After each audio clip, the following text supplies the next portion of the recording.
ॐ जननीं शारदां देवीं रामकृष्णं जगद्गुरुं पादपद्मे तयो श्रित्वा प्रणमामि मुहुर्मुहुः। श्रीमा शारदा देवी स्मृति कथा स्वामी विश्वेश्वरानंद द्वारा उद्बोधन ठाकुर घर सकाळी माँ पूजार जगाड़ करुथिले। कथा प्रसंग में कहली, माँ आपणकर कहीं एते आसक्ति? घर तोर संसारी लोक परी राधि राधि करुछंती, अथच एते भक्त आसुछंती सेमानक आडकू टिके भी मन नाही। एते आसक्ति या कौन भल? पूर्वर मध्य केबे केबे ए प्रकार कहिथिली। सेथिरे माँ केबे केमिति दीनता प्रकाश करी कहूथिले, आमे स्त्री लोक आमे एमिति ही। आज किंतु माँ बेस टिके उत्तेजिता होई कहिले, तुमे ए प्रकार केउठी पाइब? मो परी गोटे बाहर कर तो देखे। कौन जान, जो माने खूब परमार्थ चिंता करती सेमानंकर मन अत्यंत सूक्ष्म शुद्ध हो जाए। सही मन जहाँ धरी निए ता खूब जाबुड़ी धरे, तेणु आसक्ति परी मने हुए। बिजुली चमकिले झरकार काच उपरे देखा जाए, काठरे देखा जाए नहीं। दिने कहली, माँ मो मनरे खराब चिंता आसे नहीं। माँ तत्क्षणात् चमकी पड़ी मते बाधा दे कहले, सेपरी कुह नहीं, से कथा कहती नहीं। आउ दिने तांको कहली, आपण एते लोकंकु मंत्र देउछंती, सेमानंकर तो केबे कोनसी खबर नेउ नाहंती। एमानंकर कौन होउछि न होउछि कोनसी चिंता नहीं। गुरु शिष्यंकर केते खबर रखंती, उन्नति होउछि कि नहीं देखंती। आपण एते लोकंकु मंत्र न देले ही हुअंता। जेउ केतोटीर खबर रखिपारे से केते जनकु देवा ही भल। माँ कहले, किंतु ठाकुरे तो मते निषेध करि नहंती। से मते एते सब बुझाइछंती, आउ ए कथा कहि न थांते। मु ठाकुरंक उपरे भार दिए, तांको पाखरे प्रतिदिन कहे, जिए जेउठी अछंती देखिबो पुणी जानिबो ए सब ठाकुर देइथिबा मंत्र। से मते देइथिले सिद्ध मंत्र। दिने बीज मंत्र प्रसंग रे सब मंत्र मते कहिले, मोर सबु थड़ी झाड़ी देली, तुमे मंत्र देव ना कौन? मु कहली, नाई माँ मो निजर ही हेला नहीं। माँ कहले, देले बा दोष कौन? तुमे माने देई पार।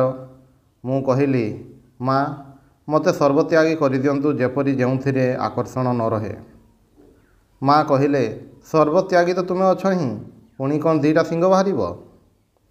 आउ दिने जयराम बाटी मु पचारि, कौन कले भगवान लाभ हुए? पूजा जप ध्यान ए सबुरे कौन हुए? माँ कहले, केउथिरे नुहे। मु कहली, केउथिरे नुहे? माँ कहले, केउथिरे नुहे। मु पुणी कहली, केउथिरे नुहे? माँ कहले, केउथिरे नुहे। मु पुणी कहली, तेबे केउथिरे हुए? माँ कहले, केवल तांको कृपारे हुए। तेबे जप ध्यान करिवाकू पड़े, सेथिरे मनर मैला कटि जाए। पूजा जप ध्यान ए सब करिवाकू हुए। जेमिति फूल घांटू घांटू सुगंध बाहरे, चंदन घसु घसु बासना बाहरे, सेमिति भगवत तत्व आलोचना करू करू तत्वज्ञानर उदय हुए। निर्वासना होई पारिले एही क्षणी हुए। दिने जयराम बाटी खाइबा परे उच्छिष्ट उठाइबाकू जाउछि। माँ मो हाथ धरी बाधा देई उच्छिष्ट थाली निजे उठाई नेले। मु कहली, आपण काहींकी उठाइबे? मु ही नेउछि। माँ सेथिरे कहले, मु तो तुम पई आउ कौन करिछि? माँ कड़े छुआ झाड़ा फेरी दिए, आउरी केते कौन करे। तुमे माने होउछ देवंकर दुर्लभ धनु। स्वामी ऋतानंद द्वारा। माँ जयराम बाटी अछंती। आज माँ घरे जगधात्री पूजा, तेणु माँ अत्यंत व्यस्त। केवल कहउछंती किपरि माँकर पूजा हेबो। ठाकुरंक नित्य पूजा आज माँ सकाळु शीघ्र करि देउछंती। ठाकुरंक फल मिठा प्रवृत्ति अनेक नैवेद्य सजई दिया होइछि। भोग लगाइबा बेले माँ ठाकुरंक उद्देश्य करी कहिले, देख आज माँकर पूजा, शीघ्र शीघ्र खाई नियो, मते सेठाकू जिबाकू हेबो। धीर स्वरे आहुरी कौन कहले, मने हेला ठीक जेपरि मनीष सहित कथा होउछंती। तापरे पूजा शेष करी जगधात्री मंडप रे जाई बसिले एवं पूजा समाप्त हेबा पर्यंत करुण भाव एकलय प्रतिमा को अनाई रहिले। मु कआलपड़ारू सौदा किणी ଓ ମାଆଙ୍କର ଠାକୁର ପୂଜା ପାଇଁ ଫୁଲ ନେଇ ଜୟରାମବାଟି ଯାଉଛି। ମୁଁ ପହଞ୍ଚିବା ମାତ୍ରେ ମା କହିଲେ, ମୁଁ ଭାବୁଥିଲି ଏବେ ହିଁ ତୁମେ ଆସିବ, ତାପରେ ମୁଁ ଗାଧୋଇବାକୁ ଯିବି। ମା ଜିନିଷ ଗୁଡ଼ିକ ରଖି ମୋତେ ମୁଢ଼ି ଖାଇବାକୁ ଦେଲେ। ତାପରେ ଗୋଟେ ଗାମୁଛା ପିନ୍ଧି ତେଲ ଲଗାଉ ଲଗାଉ ଆମ ସମ୍ବନ୍ଧରେ କଥା କହିବାକୁ ଲାଗିଲେ। ହଠାତ୍ କହିଲେ, ମୁଁ ତୁମମାନଙ୍କର ମା, ଲଜ୍ଜା କ'ଣ? ତାପରେ ମା ଗାଧୋଇ ସାରି ଆସି ପୂଜା କରିବାକୁ ଗଲେ। ଦିନେ ଭାବିଲି ମାଆଙ୍କୁ ପଚାରିବି କିପରି ସାଧନ ଭୋଜନ କରିବାକୁ ହେବ। ଉପରବେଳା ମା ବାରଣ୍ଡାରେ ବସି ମାଳା ଜପ କରୁଥିଲେ। ପାଖକୁ ଯାଇ ସେସବୁ କଥା ଭୁଲିଗଲି। ପ୍ରଶ୍ନ କରିବାକୁ ଇଚ୍ଛା ହିଁ ହେଲା ନାହିଁ। କେବଳ କହିଲି, ମା, ଆପଣ ମୋର ଭାର ନିଅନ୍ତୁ। ଏତିକି କହି ହିଁ କାନ୍ଦି ପକାଇଲି। ମା ଆଶ୍ୱାସ ଦେଇ କହିଲେ, କାନ୍ଦ ନାହିଁ, ତୁମର ଭାର ତ ମୁଁ ଅନେକ ଦିନରୁ ନେଇଛି। ଠାକୁରେ ତୁମର ଭାର ଅନେକ ଦିନରୁ ନେଇଛନ୍ତି, ତୁମେ କ'ଣ ପାଇଁ ଚିନ୍ତା କରୁଛ? ଦିନେ ମୁଁ ସ୍ୱପ୍ନ ଦେଖିଲି ଯେ ମା ମୋତେ କହୁଛନ୍ତି ବ୍ରହ୍ମଚର୍ଯ୍ୟ ନିଅ। ପୂଜ୍ୟପାଦ ହରି ମହାରାଜଙ୍କୁ ତାହା କହିବାରୁ ସେ କହିଲେ, ଏହି କଥା ତୁମେ ମାଆଙ୍କୁ ଯାଇ କୁହ। କିଛି ଦିନ ପରେ କୋଆଲପଡ଼ାରେ ମାଆଙ୍କୁ ସେ କଥା କହିଲି। ମା ଶୁଣି ଅଳ୍ପ ହସିଲେ ଏବଂ କହିଲେ, ତେବେ କାଲି ମୁଁ ଯେତେବେଳେ ପୂଜା କରିବି ସେ ସମୟରେ ତୁମେ ଗୋଟିଏ ନୂଆ ଧୋତି ଧରି ଆସ, କେହି ଯେପରି ନ ଜାଣନ୍ତି। ତା ପରଦିନ ଯେତେବେଳେ ମାଆଙ୍କ ନିକଟକୁ ଗଲି ସେତେବେଳେ ସେ ପୂଜା ସାରି ଜଳଖିଆ ଖାଇ ବାରଣ୍ଡାରେ ବସି ପାଟିରେ ଗୁଲ ଦେଉଥିଲେ। ମୋତେ ଦେଖି ହିଁ ଜିଭ କାମୁଡ଼ି କହିଲେ, ଦେଖ, ପୂଜା ହୋଇଯାଇଛି, ମୁଁ ଭୁଲି ଯାଇଛି। ହେଉ, ମୁଁ ମୁହଁ ଧୋଇ ଆସୁଛି, ତୁମେ ଠାକୁର ଘରେ ଯାଇ ବସ। ମା ଠାକୁର ଘରେ ଆସି କହିଲେ, କବାଟ ଆଉଜାଇ ଦିଅ, ଝିଅମାନେ ଅଛନ୍ତି। ତାପରେ ମୋତେ କହିଲେ, ଦେହରୁ ଜାମାଟା ଖୋଲିଦିଅ। ପାତ୍ରରୁ ଗଙ୍ଗା ଜଳ ନେଇ ମୋ ଦେହରେ ଛିଞ୍ଚି ଦେଲେ। ତାପରେ ମୋର ନାଭିସ୍ଥଳରେ, ଛାତିରେ ଓ ମଥାରେ ହାତ ଦେଇ କ'ଣ କରିବାକୁ ଲାଗିଲେ। ନୂଆ ବସ୍ତ୍ରଟି ନେଇ ମୋତେ କହିଲେ, ହେଇ ଦେଖ, ଠାକୁରେ ବସିଛନ୍ତି, ତାଙ୍କୁ କୁହ ଆଜି ତୁମକୁ ମୋର ସବୁ ଭାର ଦେଲି। ପରେ ଧୋତିଟି ମୋ ହାତରେ ଦେଇ କହିଲେ, ଆଜି ତୁମର ପ୍ରାଣ ଭିତରେ ସନ୍ନ୍ୟାସ ଦେଲି। ମୁଁ ସେତେବେଳେ ଦିଶାହାରା ପ୍ରାୟ ହୋଇଯାଇ ମାଆଙ୍କୁ ପ୍ରଣାମ କରିବାକୁ ଭୁଲିଗଲି। ମୋ ମନର ଏହି ଭାବ କିଛି ଦିନ ପର୍ଯ୍ୟନ୍ତ ରହିଥିଲା। ମା ରାଧୁକୁ ନେଇ କୋଆଲପଡ଼ାରେ ଥିଲେ। ସେଥର ରାଧୁର ସନ୍ତାନ ହେବ। ସେତେବେଳେ ଉନ୍ମାଦ ପ୍ରାୟ। ମାଆଙ୍କର ସର୍ବଦା ହିଁ ଚିନ୍ତା କିପରି ରାଧୁ ନିର୍ବିଘ୍ନରେ ଏହି ବିପଦରୁ ପାରି ହେବ। ସେଥିପାଇଁ କେତେ ଦେବଦେବୀଙ୍କୁ ମାନସିକ କରି କାତର ପ୍ରାର୍ଥନା କରୁଥିଲେ।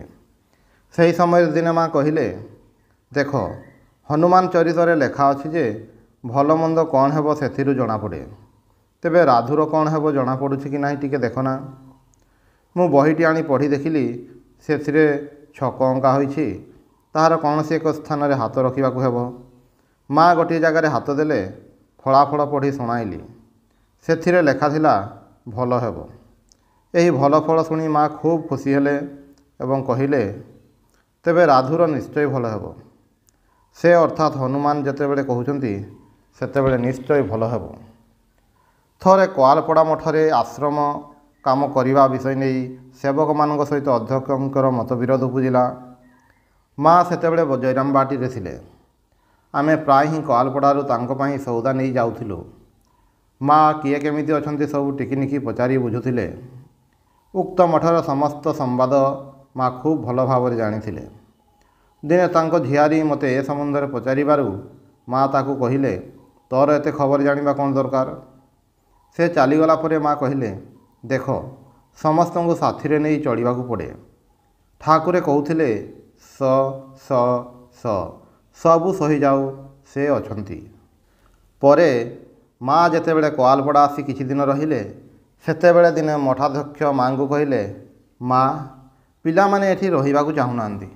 ଆପଣ ସେମାନଙ୍କୁ କହିଦିଅନ୍ତୁ ସେମାନେ ଯେପରି ଆଉ କେଉଁଠାକୁ ଯାଇ ରହିନପାରିବେ ଏବଂ ଏଠାରେ ରହି ଆପଣଙ୍କର କାମଦାମ ସବୁ କରିବେ। ସେମାନଙ୍କ ଇଚ୍ଛା ଅନ୍ୟ ଆଡ଼େ ଚାଲିଯିବେ। ଆପଣ ଯଦି କହିଦିଅନ୍ତି ତେବେ ସେମାନେ ଆଉ କେଉଁ ଆଡ଼େ ଯିବେ ନାହିଁ। ଏହି କଥା ଶୁଣିବା ମାତ୍ରେ ମା କ୍ରୁଦ୍ଧା ହୋଇ କହିଲେ, ତୁମେ ମୋ ଦ୍ୱାରା କ'ଣ କୁହାଇବାକୁ ଚାହୁଁଛ? ମୁଁ କହିବି ଯେ ସେମାନେ କେଉଁଠି ରହିପାରିବେ ନାହିଁ? ସେମାନେ ମୋର ପୁଅ, ଠାକୁରଙ୍କ ପାଖକୁ ଆସିଛନ୍ତି।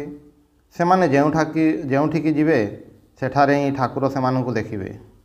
କିନ୍ତୁ ତୁମେ ମୋ ମୁହଁରୁ କୁହାଇ ନେବାକୁ ଚାହୁଁଛ ସେମାନେ ଯେପରି କେଉଁଠି ସ୍ଥାନ ନ ପାଆନ୍ତି, ଏ କଥା ମୁଁ କହିପାରିବି ନାହିଁ। ମା ସେତେବେଳେ ଖୁବ୍ ବଡ଼ ପାଟିରେ କଥା କହୁଥିଲେ। ସମସ୍ତେ ଭୟରେ ଥରହର। ମଠାଧ୍ୟକ୍ଷ ମାଆଙ୍କ ପାଦ ତଳେ ପଡ଼ି କାନ୍ଦି କାନ୍ଦି କହିଲେ, ମା କ୍ଷମା କରନ୍ତୁ, ରକ୍ଷା କରନ୍ତୁ। ମା ତତ୍କ୍ଷଣାତ୍ ପୁରା ଶାନ୍ତ ହେଲେ। ଦିନେ ଜଣେ ପୂର୍ବବଙ୍ଗୀୟ ଭକ୍ତ ମାଆଙ୍କ ନିକଟରୁ ଦୀକ୍ଷା ନେବାକୁ ଆସିଛନ୍ତି। ମା ସେତେବେଳେ କୋଆଲପଡ଼ାରେ ଥିଲେ। ମାଆଙ୍କୁ ସେ କଥା କୁହା ହେବାରୁ ସେ କହିଲେ, ନା, ତାର ଦୀକ୍ଷା ହେବ ନାହିଁ। ଭକ୍ତଟି ଏହା ଶୁଣି ହତାଶ ହୋଇପଡ଼ିଲେ। ତା ପରଦିନ ସେ କାହାକୁ କିଛି ନ କହି ମା ଯେଉଁ ଘରେ ରହୁଥିଲେ ସେହି ଘର ବାହାରେ ଖରାରେ ବସି କାନ୍ଦୁଥିଲେ। ମା ତାହା ଜାଣିପାରି କହିଲେ, ସେ କ'ଣ ପାଇଁ ଏମିତି କାନ୍ଦୁଛି, ତାକୁ ଚାଲିଯିବାକୁ କୁହ। ଭକ୍ତଟିର ସେ ପ୍ରକାର ଅବସ୍ଥା ଦେଖି ମୁଁ ତାଙ୍କୁ ସେ କଥା କହିବାକୁ ଯାଇ ମଧ୍ୟ କହିପାରିଲି ନାହିଁ। ଇତିମଧ୍ୟରେ ଦେଖିଲି ମା ନିଜେ ହିଁ ଘରର ସଦର କବାଟ ଅଳ୍ପ ଖୋଲି ଭକ୍ତଟିକୁ ଦେଖୁଛନ୍ତି। ମୁଁ ଘର ଭିତରେ ପଶୁ ପଶୁ ମା ମୋତେ କହିଲେ, କହିଦିଅ, କାଲି ତାର ଦୀକ୍ଷା ହେବ। ଏହି କଥା ଶୁଣି ଭକ୍ତ ଜଣକ ଆହୁରି କାନ୍ଦିବାକୁ ଲାଗିଲେ। ତା ପରଦିନ ତାଙ୍କର ଦୀକ୍ଷା ହୋଇଗଲା। କୋଆଲପଡ଼ା ମଠରେ କୃଷ୍ଣପ୍ରସନ୍ନ ନାମକ ଜଣେ ଶିକ୍ଷିତ ଭକ୍ତ କିଛି ଦିନ ଥିଲେ। ମା ଦିନେ ଆମକୁ କହିଲେ, ଦେଖ, ସେ ଦେଶରୁ ଅନେକ ସାହେବ ଭକ୍ତ ଆସିବେ। ତୁମେମାନେ କୃଷ୍ଣପ୍ରସନ୍ନ ପାଖରୁ ଇଂରାଜୀ ଲେଖାପଢ଼ା ଶିଖିନିଅ। ମାଆଙ୍କ କଥା ଅନୁସାରେ ଆମେ ପଢ଼ା ଆରମ୍ଭ କରିଥିଲୁ, କିନ୍ତୁ କିଛି ଦିନ ପରେ କୃଷ୍ଣପ୍ରସନ୍ନ ଚାଲିଯିବାରୁ ତାହା ବନ୍ଦ ହୋଇଗଲା। ମାଆଙ୍କର ପାଦଚିହ୍ନ ଜଣେ ସ୍ତ୍ରୀ ଭକ୍ତଙ୍କ ନିକଟରେ ଥିଲା। ଦିନେ ତାହା ଚୋରି ହୋଇଗଲା। ଏହା ନେଇ ମହିଳାମାନଙ୍କ ଭିତରେ ବିବାଦ ସୃଷ୍ଟି ହେଲା। ମା ସେତେବେଳେ କୋଆଲପଡ଼ାରେ ଥିଲେ। ସେ କଥା ଶୁଣି ହସି କହିଲେ, ତାହା ନେଇ ତୁମମାନଙ୍କର ଏତେ ଝଗଡ଼ା କ'ଣ ପାଇଁ? ମୁଁ ତ ଅଛି, କେତେ ନେଉଛ ନିଅ। ପରେ କିଛି କପଡ଼ା ଓ ତରଳ ଅଳତା ଆଣି ଅନେକ ଗୁଡ଼ିଏ ପଦଚିହ୍ନ ଦେଲେ। ଝଗଡ଼ା ସମାଧାନ ହେଲା। ଦିନେ ମା ପ୍ରସନ୍ନ ମାମୁଙ୍କ ଘରେ କଥା ପ୍ରସଙ୍ଗରେ କହିଲେ, ଦେଖ, ରାଧୁ ଜନ୍ମ ହେବା ପୂର୍ବରୁ ମୋ ସାମ୍ନାରେ ସର୍ବଦା ଛାୟା ପରି ଘୁରୁଥିଲା। ଠାକୁରେ ଦେଖାଇ କହିଥିଲେ ଏହାକୁ ନେଇ ରହିବ। ସେହି ରାଧୁ ଉପରେ ମୋର କେତେ ମାୟା ଦେଖନା। ଗୌରୀ ଦାସୀ ତା ଝିଅଗୁଡ଼ିକୁ କେତେ ସୁନ୍ଦର ତିଆରି କରୁଛି, ଆଉ ମୁଁ ଗୋଟିଏ ମାଙ୍କଡ଼ି ତିଆରି କରିଛି। କୋଆଲପଡ଼ା ମଠରେ ସେତେବେଳେ ଆମେମାନେ ଅରୁଆ ଭାତ ଖାଉଥିଲୁ। ଅର୍ଥାଭାବ ହେତୁ ତରକାରୀ ବିଶେଷ ଜୁଟୁନଥିଲା। ଏହିପରି ଖାଦ୍ୟ ଯୋଗୁଁ ସମସ୍ତଙ୍କର ଦେହ ଦୁର୍ବଳ ହୋଇଗଲା। ମା ଏକଥା ଜାଣିପାରି କହିଲେ, ତୁମେମାନେ ମାଛ ଖାଉନାହଁ କାହିଁକି? ନ ଖାଇ ଦେହ ନଷ୍ଟ କରି କ'ଣ ହେବ? ମୁଁ କହୁଛି, କିଛି ଦୋଷ ହେବ ନାହିଁ ମାଛ ଖାଇବା। ତାପରେ ମା ଜୋର କରି ଏବଂ ପୁନଃ ପୁନଃ ମଠାଧ୍ୟକ୍ଷଙ୍କୁ କହି ଆମ ପାଇଁ ମାଛ ଖାଇବାର ବ୍ୟବସ୍ଥା କରିଦେଲେ। ଦିନେ ଜୟରାମବାଟିରେ ଜଣେ ମହାରାଜ କାଗଜ କଲମ ଧରି ମାଆଙ୍କ ପାଖକୁ ଆସି କହିଲେ, ମା, କ୍ଷୀର ଖୁବ୍ କମ୍ ହେଉଛି।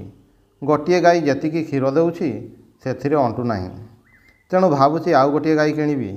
ଆପଣ ଯଦି ଅନୁମତି ଦେବେ ତାହେଲେ ଜଣକୁ ଟଙ୍କା ପାଇଁ ଲେଖିବି। ମା କହିଲେ, ଲେଖ। ତୁମେ ମୋତେ ଟଙ୍କା ବାହାର କରିବା ଯନ୍ତ୍ର ଭାବିଛ ଆଉ କ'ଣ? ଭାବିଛ ଲେଖିଲେ ହିଁ ଟଙ୍କା ଆସିବ ନା କ'ଣ? ସେ ଚାଲିଗଲା ପରେ ମା ହସି କହିଲେ, ତାର କେତେ ବାସନା ଦେଖ। ମୁଁ ଥରେ ବାବୁରାମକୁ ଟିକିଏ ମିଶ୍ରି ପଣା ପିଇବାକୁ ଦେଇଥିଲି। ବାବୁରାମର ସେତେବେଳେ ପେଟ ଖରାପ ହୋଇଥିଲା। ଠାକୁରେ ତାହା ଦେଖି ମୋତେ ଦିନେ କହିଲେ, ତୁମେ ବାବୁରାମକୁ ସେଦିନ କ'ଣ ପିଇବାକୁ ଦେଇଥିଲ? ମୁଁ କହିଲି, ମିଶ୍ରି ପଣା। ସେ କଥା ଶୁଣି ଠାକୁରେ କହିଲେ, ସେମାନଙ୍କୁ ଯେ ସାଧୁ ହେବାକୁ ପଡ଼ିବ ସେସବୁ କ'ଣ ଅଭ୍ୟାସ କରାଉଛ? ଦିନେ ମାଆଙ୍କୁ ପଚାରିଲି, ମୁଁ କିପରି ସାଧନ ଭଜନ କରିବି? ମା କହିଲେ, ଠାକୁରଙ୍କୁ ଡାକିଲେ ହିଁ ସବୁ ହେବ। ଏହା ମୋର ମନପୁତ ନ ହେବାରୁ ମୁଁ ପୁନରାୟ ପଚାରିଲି। ମା ସେତେବେଳେ ବିରକ୍ତ ହୋଇ ଜୋର ଦେଇ କହିଲେ, ମୁଁ ଆଉ କିଛି ଜାଣେ ନାହିଁ। ଠାକୁରଙ୍କ ପାଖରେ ଯାହା ମାଗିବ ତାହା ହିଁ ପାଇବ। ଜଣେ ଭକ୍ତ ଯେତେବେଳେ ମାଆଙ୍କ ନିକଟରୁ ଦୀକ୍ଷା ନେବାକୁ କହିଲେ, ମା ତାଙ୍କୁ ପଚାରିଲେ, ତୁମମାନଙ୍କର ବଂଶର ମନ୍ତ୍ର କ'ଣ? ଭକ୍ତଟି କହିଲେ, ତାହା ମୋତେ ଜଣା ନାହିଁ। ସେତେବେଳେ ମା କିଛି ସମୟ ଚୁପ୍ ରହି କହି ଉଠିଲେ, ଏହା ହିଁ ତୁମମାନଙ୍କର ବଂଶର ମନ୍ତ୍ର, ଏବଂ ଭକ୍ତଟିକୁ ଦୀକ୍ଷା ଦେଲେ। ଅନୁସନ୍ଧାନରୁ ପରେ ଜଣାପଡ଼ିଥିଲା ଯେ ବାସ୍ତବିକ ତାହା ଠିକ୍ ଥିଲା। କୋଆଲପଡ଼ାରେ ଦିନେ ଗୋଟିଏ ପାଗଳ ଆସି ଘର ବାହାରେ ପାଗଳାମି କରୁଥିଲା। ମା ତାହାର କାରନାମା ଦେଖି କହିଲେ, ଦେଖ ନା, ଯେତେ ସବୁ ପାଗଳଙ୍କ ମେଳା ଲାଗିଛି। ଆମେ ଆସିଛୁ ତ, ତେଣୁ ଯେତେ ସବୁ ପାଗଳ ଆସୁଛନ୍ତି। ଦେଖ, ରାଧୁ ପାଗଳ, ତାର ମା ପାଗଳ, ଏସବୁ ଧରି ମୋର ଘର। ଏ କଥା କହି ଅଳ୍ପ ସମୟ ଚୁପ୍ ରହିଲେ। ପରେ କହିଲେ, ଘରେ ଆସିବେ ଚଣ୍ଡୀ, ଶୁଣିବୁ କେତେ ଚଣ୍ଡୀ, ଆସିବେ କେତେ ଦଣ୍ଡୀ, ଯୋଗୀ ଜଟାଧାରୀ। ଓଁ ନିରଞ୍ଜନମ୍ ନିତ୍ୟମନନ୍ତ ରୂପମ୍ भक्तानुकम्पाधितविग्रहं वै ईशावतारं परमेशमीड्यं त्वं रामकृष्णं शिरसा नमामि।